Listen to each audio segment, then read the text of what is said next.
special guests, dignitaries, ladies and gentlemen, members of the press. My name is Fadila Isa Idris, and I'm a poet, and I'm currently studying Doctor of Physiotherapy. I'm a student, and I'll be performing today about antimicrobial resistance, and here it goes.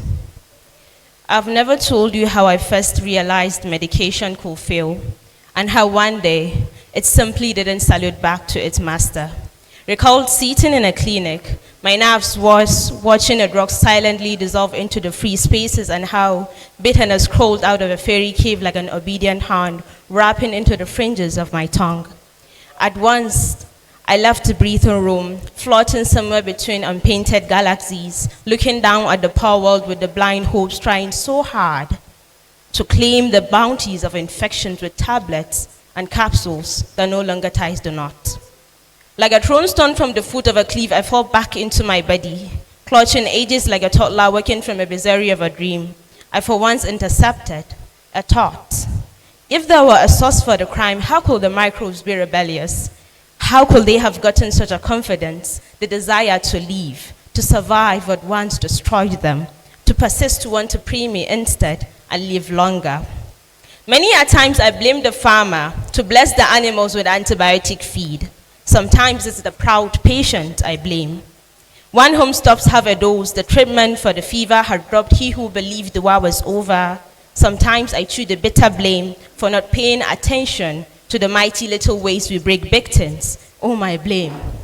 Listen, long before our fancy laboratory learned to shine, lived men of orthodox science. Women crushed stones into hopes, leaves into alexia, seeds into panacea, peeling into cure. Hot waters hold the ear most times into medicines. And I will say it twice. One for knowledge, two for the parts of me that lifts the body, mind and soul towards the microbe stool, and if three, for the hands that draws the drugs down to humanity. Take MLS Ibrahim Muhammad Kaita decision making. Beside him is MLS Manir Ali Umani, and then there is MLS Muhib Ibrahim. Right next to him in history stands MLS Suraja Mikael. Travel a little further, and you see MLS Kabir Abdullahi Gozaki. How will you speak about pillars without naming MLS Umar and Aure? MLS Abubakar Suleiman Kangara, I definitely will not close without mentioning you. Extend my gratitude to MLS Mahmoud Enduze, MLS Williams, Samuel, our Oga at the top and Oga at the bottom. Excellent will be incomplete if I dare not end this without mentioning you. MLS Aisha Umar Abdul Salam, my mother, the first scientist I ever knew. I understand healing in a lab scientist holding a slide into the light, learned to believe healing is dirty, like life itself. There was a time when heroes were measured by the sound of their name. Now let it be measured by how quietly they save lives. Because first there is a sample, then a slide, then a question. And if a cure is fragile, it is the hand of the scientist that lay its foundation without ever asking for gratitude.